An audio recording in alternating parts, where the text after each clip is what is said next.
One of the most credible witnesses we interviewed was an Australian minister, the Reverend William Gill, posted before the time of his sighting to the Anglican mission in Boinai, Papua New Guinea.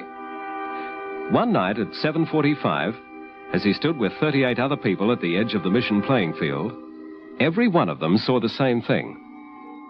Can you imagine what it's like to look up in the sky and see a totally foreign-looking object there just hovering, not very far high up, maybe 200 or 300 feet up in the air, and glowing, and two bipods jutting out from behind it, from underneath it, and sparkling all around, and some figures up there.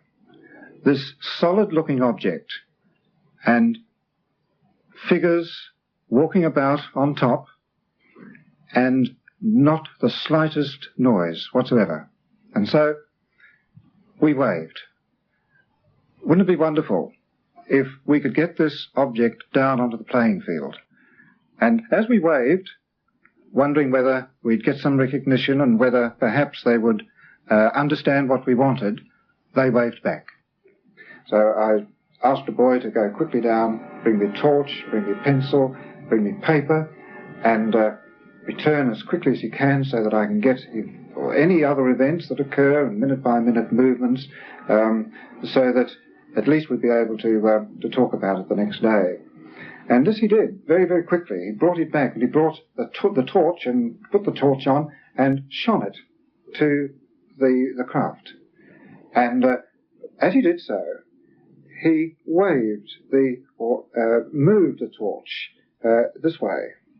And we were dumbfounded when we looked at the craft, and the craft was as though it was responding to the torch. It began to do this too, like a disc-shaped object, just moving the same way, responding to the movement of the torch.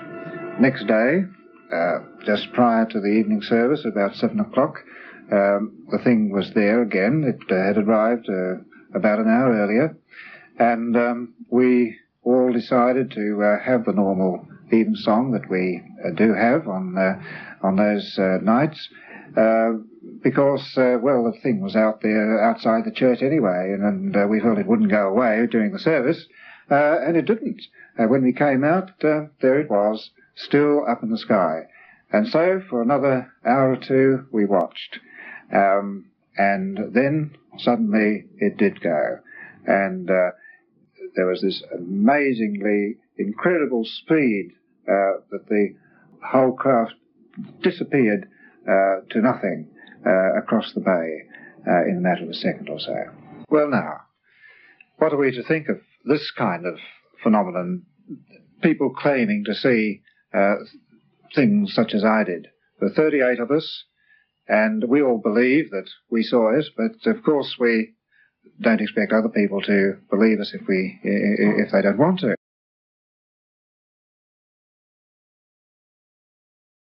Du cas suivant respecte fidèlement les faits. Le 26 juin 1959, un missionnaire, le père Gill, une infirmière, un instituteur et la population de Boinai, un village de Nouvelle-Guinée, observent un extraordinaire phénomène. Le père Gill prit des notes dont voici des extraits. 18h55. Quelque chose bouge au sommet. Un homme. Maintenant 3 hommes s'agitent. Lumineux. S'affairent sur le pont. Engin parti. 19h. Des hommes. 1. Puis à nouveau 2. 19h04. Engin parti de nouveau. 19h10. Des hommes apparaissent, ainsi qu'un faisceau bleu. Les hommes partis. Projecteur est toujours là. 19h20. Projecteur éteint. Homme parti. L'OVNI traverse un nuage. 20h28. Ciel éclairé au-dessus. Gros nuage au-dessus de Dagora. J'ai vu l'OVNI en haut et appelé les gens de la station.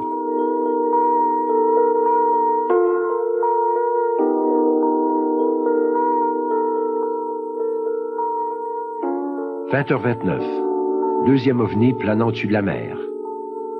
20h35, un autre au-dessus du village de Vadobuna. 20h50, nouvelle formation de nuages, gros ovnis stationnaires. D'autres vont et viennent dans les nuages.